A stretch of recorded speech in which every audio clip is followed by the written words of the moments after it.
यहाँ पर पौलुस रसूल एक बड़ी यूनिक बात कर रहे हैं कि कलीसिया से वो दरख्वास्त कर रहे हैं कि हमारे हक में ये दुआ करो कि हम कजरू और बुरे आदमियों से बचे रहें।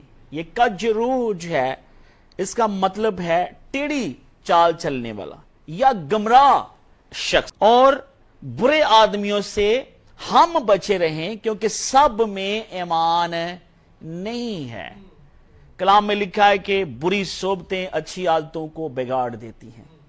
तो रसूल अपने लिए भी ये दुआ कर रहा है कि मेरे हक में ये दुआ करो कि हम ऐसे लोगों से बचे रहें। अगर रसूल को ये दुआ करवाने की जरूरत है कि हम ऐसी सोबतों से बचे रहें और हम ऐसे टेढ़ी चाल चलने वालों की सोबत में ना पड़ें, उनसे हमें महफूज रहें, तो एक आम जो शख्स है, एक आम जो ईमानदार है, एक आम जो खादम है, एक आम जो कलीसिया का मेंबर है, उसको कितनी दुआ करने की जरूरत है। तो आज की कलीसिया, आज के जो ईमानदार हैं वो समझते हैं कि कोई मसला नहीं, चर्च के टाइम चर्च है, दुआ के टाइम दुआ है, इतवार वाले दिन चर्च जाना है, उसके बाद अपनी रूटीन की जिंदगी, दैट्स फाइन।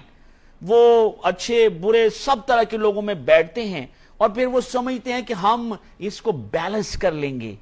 ये नामुमकिन है। कलाम इसमें बड़ा वाज़ेह और क्लियर है कि बुरी सोबतें जो हैं वो अच्छी आदतों को बिगाड़ देंगी। अगर आपका बच्चा, आपकी बेटी किसी ऐसी सोबत में है और वो उस चीज में इन्वॉल्व नहीं है, तो याद रखें, आज नहीं तो कल एक दिन वो उससे जरूर लुत्फ अंदोज होगा जिसके नजदीक वो जाता है। ये ना है, अपनी औलाद को भी बचाना है और कोशिश करें कि जिस राह आपको जाना नहीं, आपका इंटरेस्ट नहीं, उस गली में मत जाएं।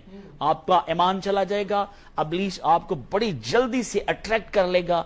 और इस कलाम की जरूरत है, सोचने की जरूरत है कि अगर पौलुस रसूल को इस दुआ की जरूरत है कि हमें कजरू लोगों से, जो टेढ़ी चाल चलते हैं, जो गुमराह हैं लोग, जो आज बहुत सारे लोग जो हैं वो अपने अंदर खुद बादशाह हैं, अपने अंदर वो खुद खुदा हैं, वो अपनी अकल को सब कुछ मानते हैं और समझते कोई मसला नहीं, पादरी भी आया करें, ऐसी भी आया करें, दैट्स फाइन, ठीक है, वो हम बैठे, कोई मसला नहीं।